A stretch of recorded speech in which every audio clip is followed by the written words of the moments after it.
আসসালামু আলাইকুম। পবিত্র আল কোরআনের আলোকে ঈমান সিরিজের দ্বিতীয় পর্ব।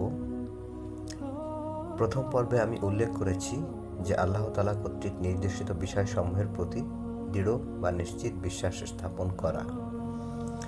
এবার নিশ্চিত বিশ্বাস স্থাপন করার পর যেটি অত্যন্ত গুরুত্বপূর্ণ সেটি হচ্ছে নেক আমল। কেননা নেক আমল ছাড়া বিশ্বাসের কোনো মূল্য নেই। কেননা নেক আমল ছাড়া বিশ্বাস পরিপূর্ণ হয় না। আবার বিশ্বাস ছাড়া নেক আমল আল্লাহ তাআলার কাছে গ্রহণযোগ্য নয়, এটি পবিত্র আল কোরআনে আল্লাহ তাআলা বলেছেন।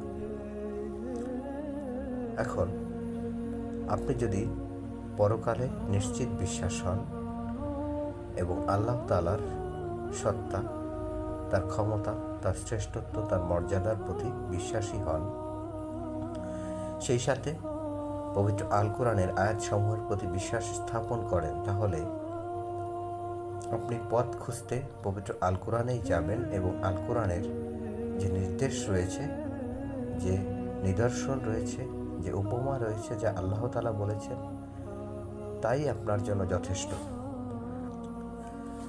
এক্ষেত্রে আমাদেরকে সর্বপ্রথম আমাদের নিজেদের মনস্তাত্ত্বিক অবস্থার দিকে দৃষ্টি দিতে হবে। আমরা আসলে কিভাবে ভাবছি, কিভাবে প্রতিক্রিয়া ব্যক্ত করছি।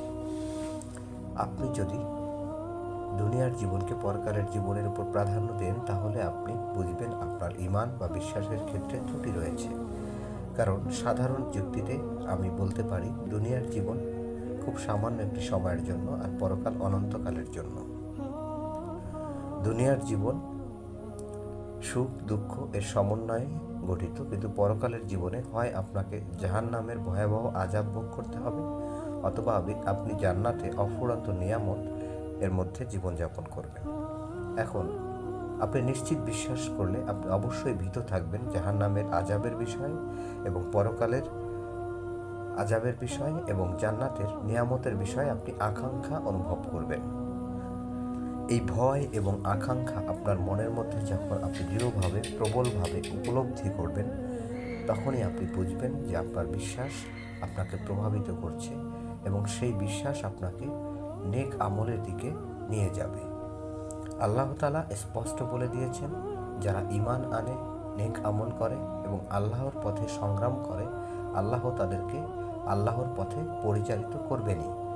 যে আল্লাহকে ভয় করে, আল্লাহ তাআলা তার পথকে সহজ করে দিবেন। আর আল্লাহ তাআলা তো শিখিয়ে দিয়েছেন আল্লাহর কাছে চাইতে ইহদিনাস সিরাতাল মুস্তাকিম, অর্থাৎ সহজ সরল পথের অনুসন্ধান।